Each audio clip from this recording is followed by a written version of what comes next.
Olá,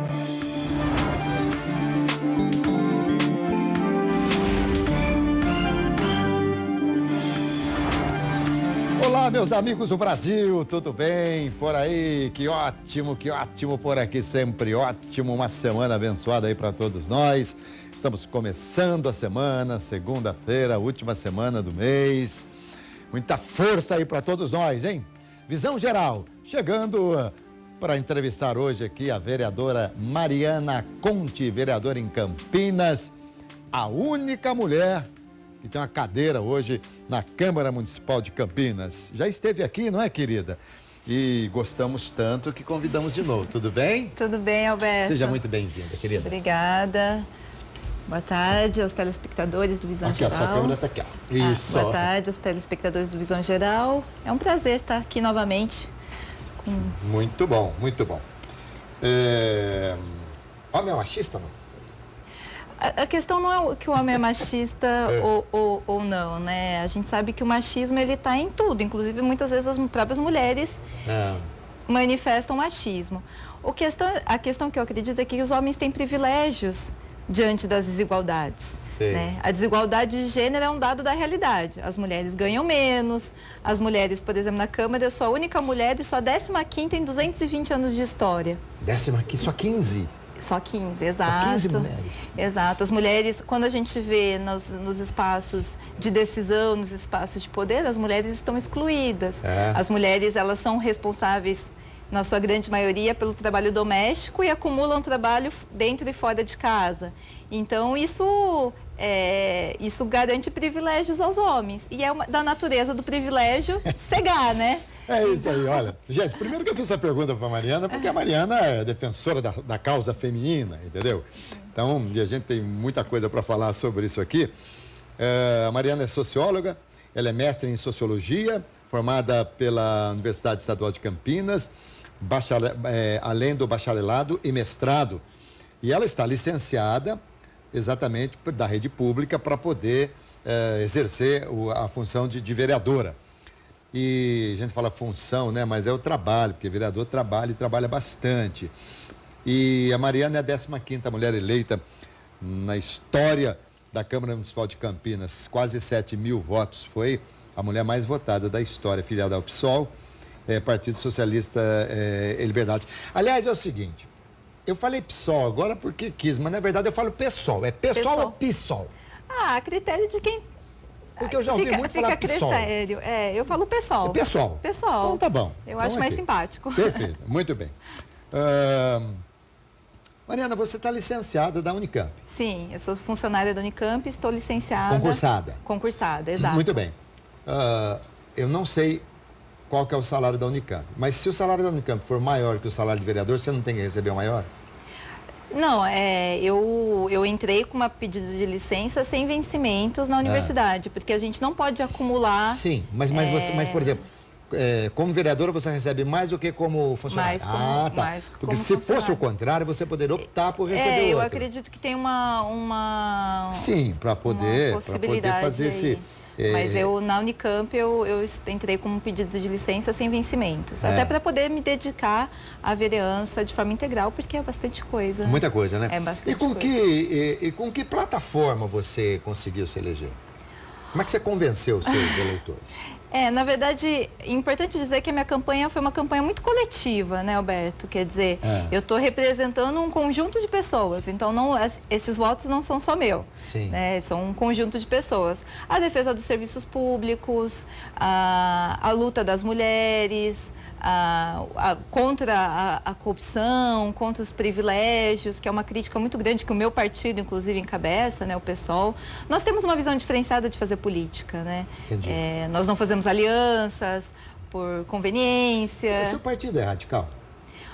Olha, Alberto, para mim, muitas vezes radical é colocado no sentido pejorativo. Na verdade, a minha pergunta foi salpicada exatamente disso. Se ser radical é ir à raiz da questão, o meu partido é radical, nesse sentido. Entendi. Porque eu acredito que é necessário que a gente enfrente os problemas de frente. Perfeito. Sem Mas ao ir ao âmago da questão e de repente se encontrar Ou se chegar à conclusão que o partido não está correto, aí recua normal. Com certeza, não. Isso, inclusive, dentro do meu partido existem as instâncias internas de discussão. Sábado agora nós tivemos uma plenária aqui com a militância, porque nós estamos em período congressual, então nesse período a militância é chamada a discutir e decidir os rumos do partido. Isso eu acho, essa questão da democracia e da participação é fundamental, porque a gente vive, infelizmente, o nosso povo participa muito pouco da política. É muito pouco chamado a decidir os rumos da política. É chamada de 2 em 2 anos apenas da eleição. E eu acredito que seria necessário que as pessoas participassem mais ativamente da política, né? Mulher não vota em mulher por quê? Não é questão que mulher não vota em mulher, Alberto. Nós sabemos que na grande maioria dos partidos, porque para uma pessoa ser eleita, ela precisa ter que o partido decida dar prioridade para aquela candidatura. E na grande maioria dos partidos são controlados por homens e tem as figuras que a gente chama os caciques dentro dos partidos.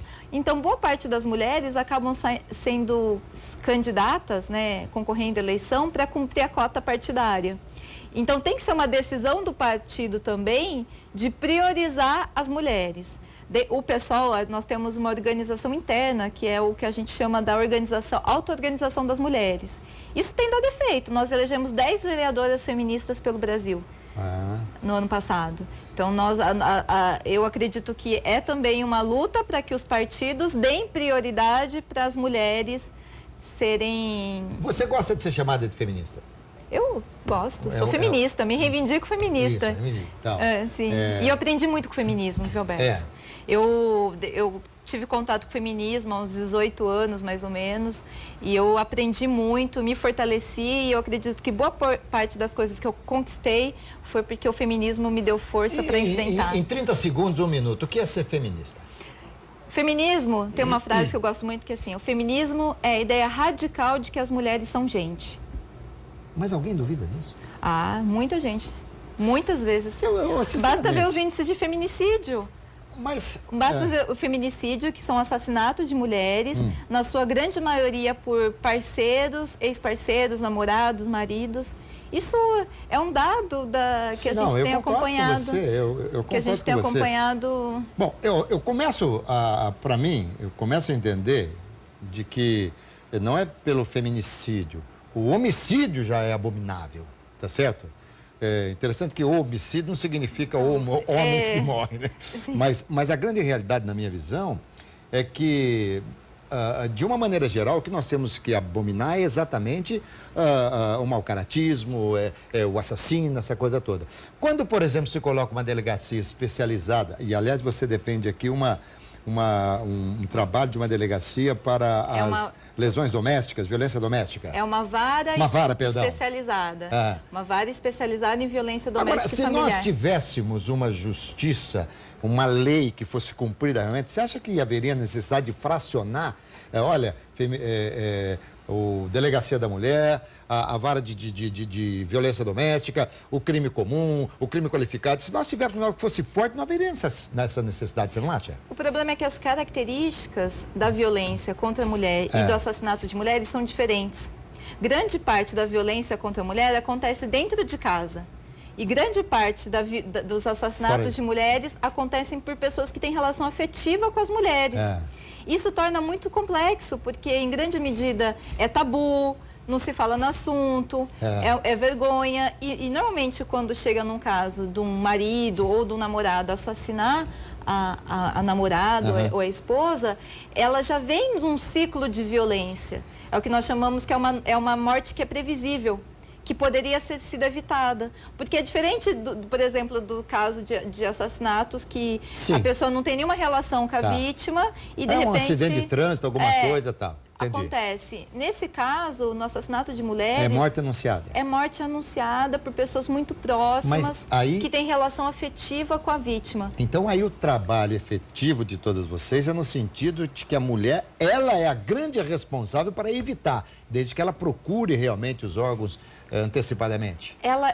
A mulher, ela tem que ser... Ela só vai procurar os órgãos na medida que ela sentir a confiança de que aqueles órgãos vão apoiá-la.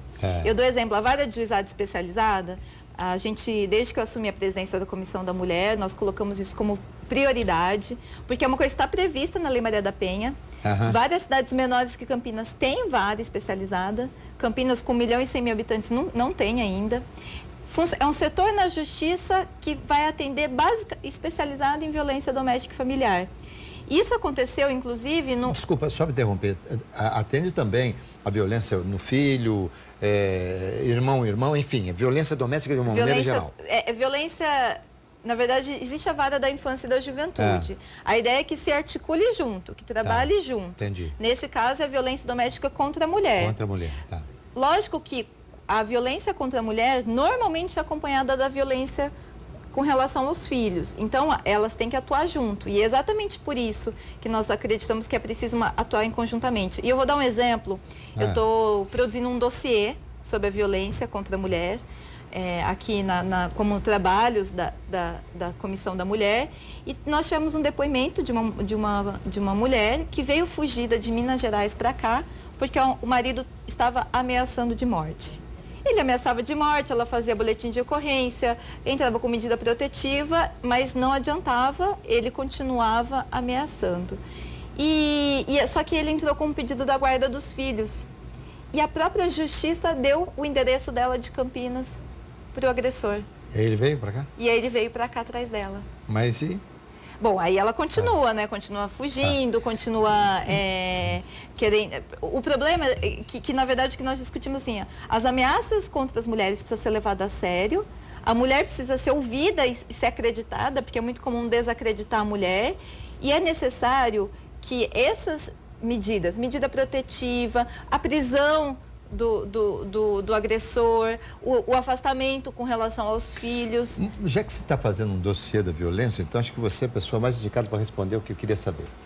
A partir do momento que uma mulher ela é agredida, e a agressão nem sempre é física, agressão moral e uma série de coisas, a partir do instante em que ela vai à delegacia da mulher, há uma tendência a que se diminua a agressão ou não influencia muito?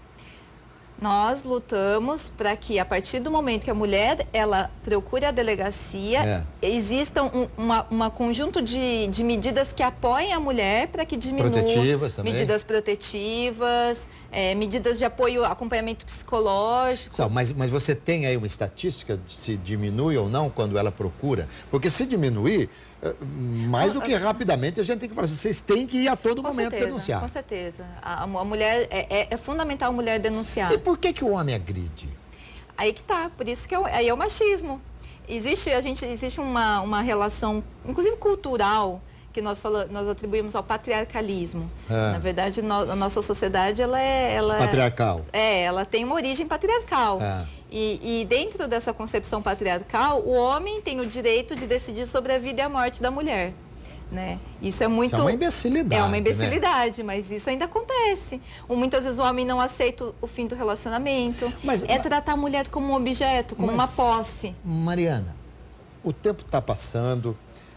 Eu ouvia lá atrás das minhas avós, que eu praticamente não conheci, mas eu ouvi muito falar de que elas faziam tudo pelo marido, eram verdadeiras Amélias, e a coisa vem vindo, aí que hoje não existe mais Amélia, hoje é um relacionamento diferente e tal. O índice de agressão à mulher é mais numa idade assim, um pouco mais, digamos aí, perto da maturidade efetiva dos 35, 40 anos, ou isso está aqui também nos 20 anos, 22, enfim? Tem um estudo muito interessante que é o Mapa da Violência, elaborado de 2015. E ele mostra que em todas as idades, o maior agressor de mulheres é pai, padrasto, irmão, tio. Desde a criança, o abuso sexual. A maior parte dos abusos sexuais acontecem dentro de casa e tem como principal agente alguém que tem uma relação afetiva. No caso Mas aí no caso é doença, né? Ou não? O problema é que eu acredito... Mas como é que pode... porque a doença, então, ela é muito generalizada, né? Mariana. Então, assim, por isso que a gente acredita, é importante reconhecer que o machismo existe. Não, eu estou até reconhecendo aqui com você. É importante reconhecer que o machismo existe porque esses dados mostram que existe, sim, uma concepção e uma cultura na nossa sociedade que coloca a mulher como um ser, a mulher, a criança, como um ser inferior, como se fosse posse e domínio do homem. E o problema, Alberto, é que isso é reproduzido pelas instituições. O Estado, a justiça reproduz essa concepção. Quando a gente vê propaganda exatamente para a mulher, em defesa da mulher, de mostra violência em cima da mulher, você não acha que isso, de certa forma, também já coloca a mulher numa condição inferior? Não, eu acredito que é importante denunciar, porque a gente precisa falar no assunto, né? Enquanto for um tabu, agora, a gente sempre indica, em briga de marido e mulher, a gente mete a colher. Porque senão... Dizem que não se mete a colher, mas aí tem que meter a colher. Mas tem que meter a colher, porque senão, enquanto for um tabu, não se falar no assunto, a gente não vai resolver o problema. E eu acredito que, na verdade, a nossa grande busca é o empoderamento da mulher. E para a mulher ser empoderada, para a mulher sair de uma situação de violência, precisa ter autonomia financeira. Então, a nossa luta é para que as mulheres ganhem tanto quanto os homens. A mulher precisa passar por um processo educativo. Então, a mulher precisa ter seus direitos respeitados. Por exemplo, quando a mulher não tem creche com quem deixar os filhos, quem normalmente cuida das crianças? A mulher. Ou são as avós, sim. ou a mulher que larga o emprego para cuidar das crianças, ou mesmo muito comum a mulher que larga o emprego para cuidar da criança, e ela fica na dependência econômica. Exatamente. Ou são as meninas que cuidam dos seus irmãos mais novos. Então, a menina, ao invés de estar estudando, de estar brincando, ela passa a exercer um trabalho doméstico muito cedo. Por isso que nós acreditamos que para a mulher conseguir ter acesso à autonomia, o Estado precisa apoiar e garantir e fornecer esses direitos na sua integralidade. Mas vocês é que cuidam das crianças, porque vocês sabem cuidar, vocês têm... mas eu vejo a diferença de quando eu estou com a minha neta e quando a minha mulher está com a neta. É completamente diferente. Vocês nasceram com o dom da maternidade. Mas exatamente. Ou isso aqui que eu estou falando é uma declaração machista? Não acho que é uma declaração machista. O que eu acredito é que nós, mulheres, aprendemos desde pequena a relações de afetividade, a gente brinca de boneca. Sim. Eu nunca brinquei de boneca, mas uma grande maioria das mulheres brinca de boneca. Eu preferia jogar bola. Mas a grande maioria das meninas, elas brincam de boneca, brincam de casinha. Então, o próprio processo educativo de sociabilidade da mulher reproduz essa diferenciação de papéis. Muitas vezes eu vejo, tem essa polêmica do menino brincar de boneca. Ora, se o menino brincasse mais de boneca, talvez ele aprendesse a ser melhor pai. Talvez ele pudesse compartilhar melhor as tarefas, talvez tivesse menos mulheres abandonadas. Concordo. Mulheres abandonadas com seus filhos. Mas hoje tem muito homem que ajuda em casa o tempo inteiro. Divide as tarefas. Exato. E é necessário. É necessário. Por isso que eu acredito, quando eu defendo que a gente precisa ter, desde pequeno, os meninos precisam aprender a respeitar as meninas. Precisam aprender que eles são responsáveis também pelo cuidado consigo mesmo. Por isso que a gente precisa discutir gênero dentro das escolas. Então é um assunto que a gente vai tratar já. Tá bom? Tá bom. Mariana, é que você abriu aí o leque, a gente começou a falar aí... muita coisa, né? Muita coisa, né, em defesa da mulher. Em quantos anos mesmo, a 15ª? 220 anos de história 220 anos. Olha aí. Não tem nenhuma a cada 10 anos, então seriam 22, né? Na verdade, não tem, se você for ver, como são 33 vereadores atualmente, todas as mulheres que já foram vereadoras não compõem uma legislatura. Não compõem, é metade, nem metade, menos que metade de uma legislatura. Como é que você está vendo, o que você está achando do seu trabalho? Como é que é essa nova experiência para você? Olha, eu tô achando que é muito satisfatório, né? Lógico que existem muitas limitações, né? Mas eu acredito que está sendo muito interessante porque tudo isso que eu tô te falando, agora a gente tem uma voz na Câmara, né? Até então não tínhamos. E eu acredito que é necessário fortalecer essa visão. Nas sessões que são abertas ao público, tem muita mulher que vai? Tem bastante, tem bastante. Inclusive, tem bastante mulheres na própria assessoria dos vereadores, né? Quantos assessores você tem? 4? 4 assessores. Agora todo mundo 4. Agora 4 assessores. Você tem algum homem? Tenho um homem como assessor. Tem homem como assessor? Tem homem. Mas você tinha que ter só mulher. A maioria são mulheres. Da minha assessoria, a maioria são mulheres, Mas a gente não faz essa distinção, não. A gente não é... Pelo que você me falou, então, de repente, o homem faz, mas a mulher não faz a distinção. Não, é que eu acredito que é importante a gente... Tem muita mulher na assessoria de outros vereadores também? Tem bastante. Muito bem. Escola sem partido. É do Santini, né? Do Santini, vereador Tenente Santini. Você contrapôs a esse projeto. O Escola Sem Censura. Escola Sem Censura. O que é que diverge? Na verdade, o Escola Sem Partido, na minha opinião, ele confunde muitas coisas. Ele é uma cópia de projetos que estão tramitando em outras cidades. E ele confunde... Primeiro que ele limita o debate de gênero dentro das escolas. E exatamente por isso que a gente estava falando aqui, de todas aquelas questões, eu acho que é fundamental essa discussão estar presente na escola, porque é importante que as crianças aprendam desde pequeno a respeitar as diferenças. Então... Mas isso não... Desculpa, isso não é um papel do pai e da mãe? Na verdade, Alberto, a escola ela tem um papel educativo complementar e diferenciado do pai e da mãe. Então, muitas vezes, como a gente estava falando, a criança dentro de casa, por exemplo, vê o pai batendo na mãe. E ela pode acreditar que aquilo é normal. É na escola que ela vai aprender os valores sociais. É na escola em que todos aqueles valores de dentro de casa, eles se tornam coletivos. Então, dentro da escola, ela tem que aprender que não, que a violência contra a mulher é ruim, que a violência contra a mulher tem que ser combatida. Entendi. Então, isso cumpre papéis diferenciados, a escola e a família cumprem papéis diferenciados.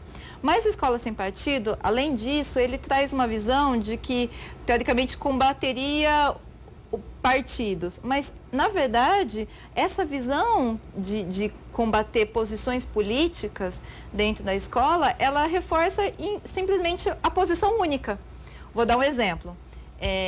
Por exemplo, tem sido muito questionado dentro das escolas a mudança, a reforma do ensino médio do governo, por exemplo, né? E tem sido questionado, inclusive, entre os professores, entre os alunos. Aí você limita a crítica você tira de dentro da escola a crítica em relação às políticas educacionais do governo. Mas o governo faz propaganda dentro da escola. Mas o governo defende o seu projeto dentro da escola. Então, na verdade, o que nós teríamos é o partido único. É o projeto do partido único. Entendi. Na medida que você não pode estabelecer a crítica em relação... O contraponto. Por isso, e no limite, Alberto, esse projeto, na minha opinião, ele é um bode na sala, como eu tenho dito. Porque ele faz a gente gastar energia com um problema que eu acho que não é o problema real da sala de aula. O problema real da sala de aula é que a gente está formando analfabetos funcionais. O problema real da sala de aula é que os nossos professores, eles ganham muito pouco, eles acumulam jornada, eles estão sendo massacrados, violentados. Então, para a gente garantir, qual é o primeiro passo para uma criança, um adolescente, ter autonomia de pensamento? Ele sabe ler e escrever, com qualidade. Sim, claro. Agora, Mariana, mas, por exemplo... Como entender, numa discussão de gênero, por exemplo, se o professor ou a professora vai passar para o seu filho ou sua filha da forma que você, que conhece bem o seu filho e a sua filha, gostaria que fosse passado? Olha, depende, porque, na verdade, a escola, e faz parte dos parâmetros curriculares, o combate ao preconceito. Se uma família reproduz o preconceito, dentro da escola, a escola não pode reproduzir o preconceito. Não pode. É por isso que eu estou dizendo, os papéis são complementares. A criança, ela vai ter uma formação dentro de casa e dentro da escola. O que a escola vai passar? A escola vai passar valores coletivos, valores que são importantes para a coletividade. E o combate ao preconceito, a toda forma de preconceito, ela vai entender dentro da escola. Claro, você como socióloga, evidentemente que eu até tenho, você vê que eu tenho tentado, apesar de falarem que por vezes eu interrompo muito o convidado, mas eu tenho tentado deixar você falar mais para a gente poder absorver exatamente aquilo que você está falando. Então, o conceito de que a escola não educa, a escola ensina. É bobagem. Educação em casa, escola e aprendizado. Isso aí é bobagem. É que isso não se separa. Nunca se separa. Também aprendizado do ensino. Até porque o aprendizado, a pessoa só aprende com uma relação social. Né? Quando um professor... Eu fui professora da rede pública. E fui professora, eu dei aula... Eu era professora eventual, então eu cobria professores que faltavam. Então, eu dei aula de gramática, dei aula de tudo, praticamente de tudo. E eu tinha um diálogo muito interessante com os jovens. E muitas meninas vinham me sentiam uma confiança e vinham conversar comigo, por exemplo, sobre sexualidade. E aí eu vou falar assim, não vou... Não é minha praia, não posso falar. Não posso falar. Sendo que a gente sabe que elas enfrentam dilemas, gravidez precoce... Né? Quer dizer, é papel do professor, do adulto, dialogar e discutir. Sim, em relação às drogas. Em relação às drogas, você tem que discutir. Quantas e quantas vezes, quando eu era garoto, quando eu estudava, naquela época era grupo escolar, as professoras falavam da importância da gente não aceitar nada que nos deem, que as pessoas mais velhas nos dessem, enfim, alguma coisa relacionada à droga. Isso aí é um ensinamento. E a gente vive uma sociedade em que a criança e o adolescente ele tem acesso a muitas informações. Muitas informações. Com certeza, com certeza. Então, é até ingenuidade achar que só porque o professor não está discutindo, ele não vai ter acesso a certos conteúdos. Então, a escola sem censura é uma escola para se discutir de tudo. Para se discutir de tudo, lógico, a partir dos parâmetros curriculares, claro, de acordo com a idade, a faixa etária de todo mundo e tal. E existe conteúdo definido, né? Existem políticas que definem conteúdos que têm que ser abordados dentro da escola. O que você achou da reforma da Previdência? Você acha que passa ou não passa? Eu espero que não. Pois é, então, para sua alegria, eu posso dizer o seguinte, está perdendo uma força danada, né? Está esvaziando. Está esvaziando. Por conta, inclusive, de alguns projetos, de algumas reformas, que a política, por exemplo, precisa ser votada mais rapidamente. Agora o presidente vai viajar e o presidente da Câmara vai para a presidência da República. Enfim, o André, um menino ali praticamente fufuca, pode ser que comande e ele não tem poder nesse momento, até pela própria idade e por estar iniciando praticamente a política, a primeira gestão, de fazer ali um convencimento para que se votem alguns projetos mais fortes e algumas reformas. E, especificamente em relação à reforma da Previdência, a coisa está um pouco mais distante.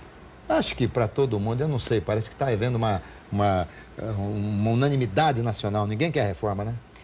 Porque, na verdade, as reformas que estão vindo, mesmo a reforma trabalhista, essa reforma política, na minha opinião, são contra-reformas.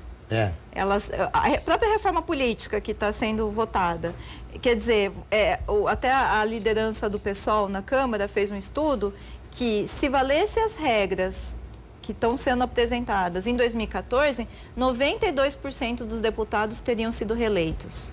Olha aí. Então, é uma reforma que vem para salvar deputados que estão muito deslegitimados perante a sociedade, até por conta da votação de reformas impopulares, pelo fato de terem negociado aí a proteção do Temer e a não autorização para investigar o Temer. Em níveis inferiores, também existe todo esse tipo de negociata, não existe? Tanto na Câmara quanto na Assembleia Legislativa, quanto na Câmara dos Deputados. Existe em todo nível, né? Existe. Que na verdade esse é o grande problema da política, né? Por exemplo, aqui em Campinas, o Jonas Donizete foi eleito com 23 partidos apoiando. E aí o que acontece é que esse apoio à eleição, ele é retribuído por meio dos cargos comissionados. Isso, o Ministério Público já fez uma investigação, a promotora Cristiane Hilal fez uma investigação detalhada de como que esses cargos, eles tinham intenções meramente políticas, né? E a Justiça já considerou que era ilegal. E, infelizmente, isso acaba virando barganha e apoio na Câmara. Você defende sempre o concursado? Eu defendo o concursado. Concursado. Eu acho que é importante que tenha concursados. Mesmo que, de repente, por exemplo, para um determinado segmento, você precise de um técnico e esse técnico não seja concursado. É porque o técnico ele pode ser concursado, né? Não, pode. Qualquer um pode ser concursado. Você pode colocar um advogado. Concursado, um jornalista. A Câmara passou por uma limpa, digamos assim, sim, né? Limpa com todo respeito, ninguém quer dizer que os que saíram não... isso trouxe um benefício para vocês no que tange, por exemplo, a economia, para o município? Quem sofreu mais com isso? Lógico, assim, eu lamento muito das pessoas que perderam o emprego, né, na Câmara, porque tinham vários profissionais lá. Agora, essa redução dos cargos comissionados e o questionamento do Ministério Público, ele está dentro de um conjunto de questionamentos de relações complicadas, essas relações de favores e relações pessoalizadas na política, entendi, né? Então, eu acredito que, no geral, está sendo positivo essa atuação do Ministério Público de diminuir o número de cargos comissionados, não só em Campinas, mas em várias cidades. Agora, a redução também traz impacto no nosso trabalho. Isso que eu quero saber, você consegue fazer a mesma coisa que você estava fazendo? Não necessariamente. Por isso eu tenho defendido, inclusive internamente, que esses cargos comissionados que foram extintos, eles sejam substituídos por profissionais de carreira. De carreira. Eu defendo isso. Mas tudo bem, profissionais de carreira que estão agora precisa se abrir concurso público para isso. Tem concurso já feito, que aí precisaria chamar esses profissionais. Já há pessoas que já passaram, que estão esperando apenas ser chamadas. Tem concurso feito. Agora, a partir do momento... Interessante essa sua colocação. A partir do momento que você tem a pessoa concursada, ela não pode ser retirada do cargo quando mudar a vereança, por exemplo. Sim. Então, isso mexe com os interesses pessoais de cada candidato. Sim, com certeza. Com certeza. E eu acredito que isso é positivo, porque isso vai mudar a forma de entender a política. Até porque o servidor, ele permanecendo no cargo, ele vai passar por várias legislaturas, vários mandatos, ele vai ter um conhecimento vai acumular um conhecimento enorme da história e vai mudar a forma como os vereadores se relacionam com os seus... E por que isso não passa, então? Porque eu sou minoria na Câmara. Na verdade, não estou dizendo nem em relação à Câmara Municipal de Campinas, eu estou dizendo, já pensou se isso aí for, por exemplo, em todos os níveis, em todas as assembleias e tal? Alberto, eu acredito que essa extinção de cargos deveria ser estendido para a Prefeitura. Porque a Prefeitura tem mais de 1.000 cargos comissionados, no momento de crise em que... Mas houve cortes. Mas bem aquém do que foi determinado pelo Ministério Público. Mas isso que eu não consigo entender, Mariana. Você sabe que ordem judicial não se discute, se cumpre. É que o prefeito está recorrendo, né? Ganhando tempo. Bom, mas então está dentro da lei. Sim, mas aí é uma posição política. Momento de crise, em que você tem corte no transporte escolar das crianças com deficiência, você está tendo corte na saúde mental, está tendo parcelamento de salário dos servidores. Não seria o caso de cortar na própria carne? Não. Se você pudesse recorrer e salvar... Quantos foram? 6 da sua equipe que saíram? Foram 6. 6. Se você pudesse recorrer e salvar o emprego dos 6, você assim o faria? É que, na minha opinião, eu não faria. Não faria, porque a minha posição, lógico que lamento, isso trouxe impacto nas pessoas que trabalham, lamento as pessoas que perderam o seu emprego, mas eu acredito que a melhor forma, muito embora isso traga um impacto no curto prazo, no longo prazo, a melhor forma, como melhora a política, diminuindo, de fato, as relações de Aí há outro lado também, né? Porque você lamenta, mas por mais que você lamente, você não vai lamentar mais do que a pessoa que foi demitida e que tem família e que passa... E num país onde nós estamos aí com 14 milhões de desempregados, também é uma coisa complicada. Eu particularmente, defendo o seguinte, em detrimento a muita coisa, eu acho que o emprego tem que ser mantido. se nós parássemos, se nós não tivéssemos tantos políticos ladrões no Brasil, que hoje eu li uma matéria, segundo o Delanhol, o procurador procurador da República, ele disse que, da promotoria, que nós temos um número que chega a 200 bilhões de corrupção por ano. Se nós não tivéssemos isso, a gente não precisava mandar nenhum funcionário embora, ninguém. Então, em detrimento, eu acho que eu preferia manter o emprego daquele, porque você está mantendo o emprego, você está colocando comida na mesa das pessoas. Eu sou muito contra e gostaria muito que houvesse aí que fossem ceifados todos esses maus políticos do Brasil. E eu digo aqui, Mariana, eu não deixo de votar, mas eu não voto em ninguém que tenha nome ligado a Lava Jato, a qualquer processo, a qualquer corrupção. Não voto. E olha, muitos dos que estão aí, eu votei. Se eu pudesse voltar atrás. Alberto, e sobre essa questão da corrupção, sendo um pouco radical no sentido de a raiz da questão, eu acredito que a gente precisa cortar o mal da corrupção pela raiz. E onde que eu acho que está a raiz? No financiamento empresarial de campanha. A gente precisa acabar com isso. As eleições precisam acabar de ser... A eleição é um grande negócio nesse país. A gente precisa diminuir o custo da eleição, que a eleição seja muito mais participativa e acabar com financiamento de Odebrecht, de JBS, de Vale. Porque se uma empresa ela não faz doação, ela faz investimento. Com certeza. Se ela financiou um candidato, ela financiou para ganhar muito. Olha, Mariana... E eu acredito que a gente precisa cortar o mal pela raiz, nesse sentido ser radical. Eu também sou. E tem o seguinte, campanha para presidente da República, não precisava mais nada do que isso aqui, ó. Uma cadeira, uma mesa, atrás um azul, sei lá, um chroma key, alguma coisa, e o presidente ficar falando ali e tentando falar para a nação. Tempo igual para todos. Tempo igual para todo mundo e ponto. Mesmo tempo. Sabe uma coisa? Você pagou o meu curso de jornalismo? Não pagou? Não. Você pagou meu curso de rádio? Também não pagou? Nada. Por que eu tenho que pagar também para você ser vereadora? Vá atrás para fazer as coisas, vender alguma coisa. Eu acho que nós também não temos que pagar, então vou pegar 3.600 da gente para custear a campanha política? Não, isso é um absurdo. Absurdo, Mariana. É um absurdo. Isso, 3,6 bi, que é o que eles querem colocar como fundo público, isso é mais que 2 vezes todo o orçamento em ciência e tecnologia. Gente, do ano de 2017. É o fim do mundo. Olha, isso aí é revoltante. É a reforma política para garantir a reeleição de político que está queimado na...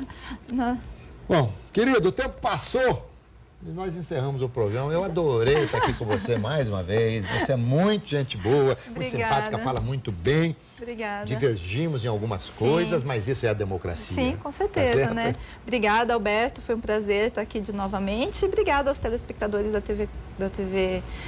Rede Família. Foi um prazer conversar com vocês. Gente, é isso aí. Falando aqui com a Mariana Conte, vereadora de Campinas, no nosso Visão Geral de hoje. Não se esqueça que hoje eu volto às 7h05 da noite com o nosso RF Esporte Clube, tá bom? Saúde, paz e alegria. E muita sorte.